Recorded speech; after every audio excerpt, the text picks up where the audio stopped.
Well, we got a surprise for you, Auburn recruiting junkies. Another commitment. And yes, it's a surprise that there's two in the same week, but one that probably not many people were expecting on the offensive side of the ball. So we're back with you today to give you the quick facts that you want to know about this commitment and, of course, what it means for Hugh Freeze and the Auburn Tigers. Before we do that, though, I want to welcome you back to the channel E2C Network, where we share the Auburn experience, which is all about Auburn sports, Auburn culture, and Auburn family stuff. An easier way to say it, if it's orange and blue, it's what we do. So thank you so much for joining us for what we're going to do in this particular video today. What a week it has been for Auburn recruiting. A lot of negativity to start off the week, some of it really unfounded and kind of, panic and doomsday mongering from certain sources out there, or when I say sources and things like that. We'll get into none of that here today, but what we are going to talk about is a surprise commitment at the end of the week here at the quarterback position.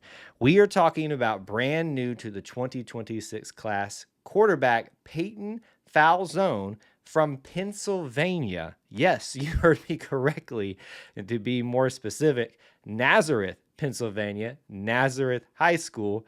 He is a quarterback for the 2026 class and now has committed to the Auburn Tigers. To be more specific, he has flipped to the Auburn Tigers. This has been a big staple for Hugh Freeze of flipping guys who are currently committed to other schools and then bringing them to be in his class, whether it's late in the process or even earlier in the process like it is right now. He flipped over from Penn State. Now, I think it's always important, and this is a good vibe show here too. I want to make sure we keep it there, but I do want to talk about facts and reality.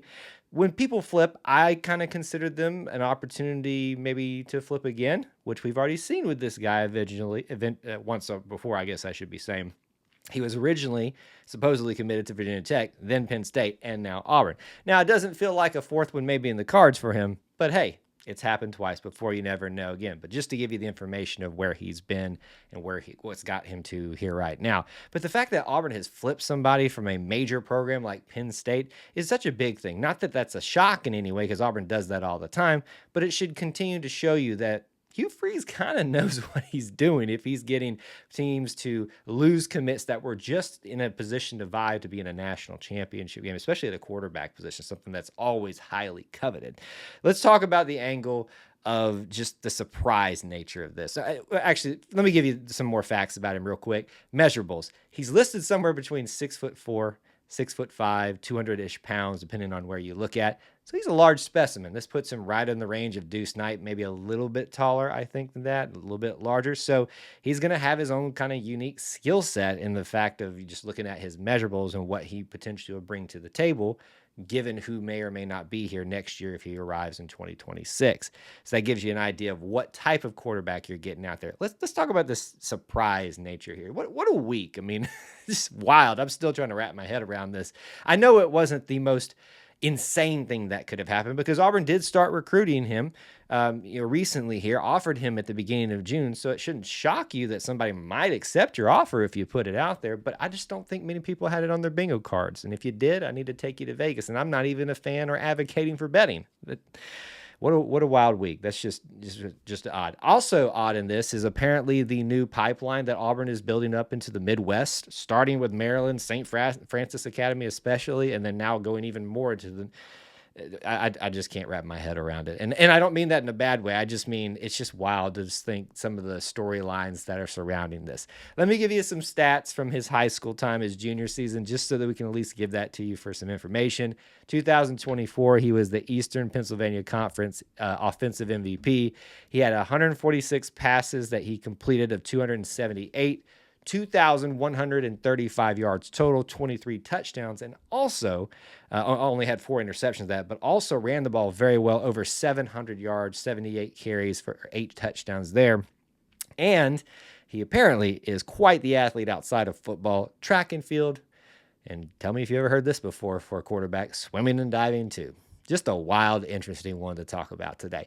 All right, I've given you enough facts about him, things to know. Let's talk about what it means for him, for Hugh Freeze, for the Auburn Tigers. Let's start with the class, and always keep in mind when we talk about these class numbers and break down things, we're talking about at the time of this particular commitment because things change, as you found out this week, quite rapidly.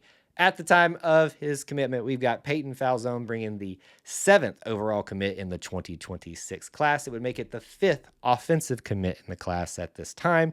The first quarterback, maybe the only one, we'll see in this class. There's still plenty of time for that.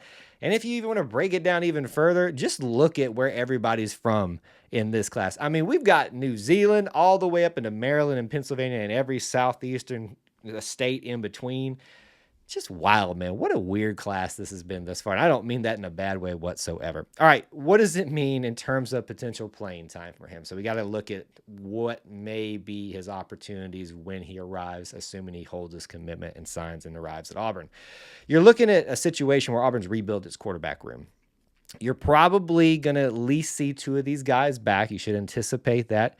There's potential. Ashton Daniels could have another year of eligibility out there. So all 3 might be back if they wanted to be. Let's assume Jack Darnold keeps the starting job as most expect him to, and then Deuce continues to develop behind him. So he could be entering a room that's quite full, meaning he's the 4th or at least the 3rd in line in terms of seniority when he arrives onto campus. So I wouldn't expect him to have a lot of playing time to start off with, but he obviously is pretty aware of that, and that hasn't deterred him yet. But maybe that's what we should think about in terms of playing time in the meantime. And finally, what does this commitment mean for the rest of the class of 2026, especially at his position?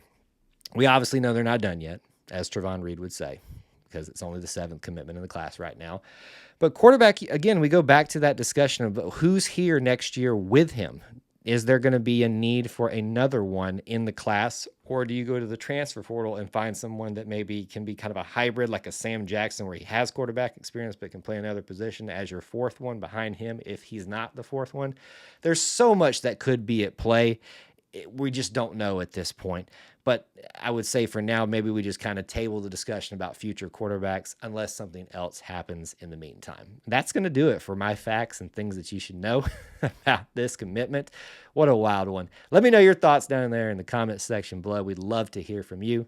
Thanks for hanging out with us here today at E2C Network, where we share the Auburn experience. War Eagle.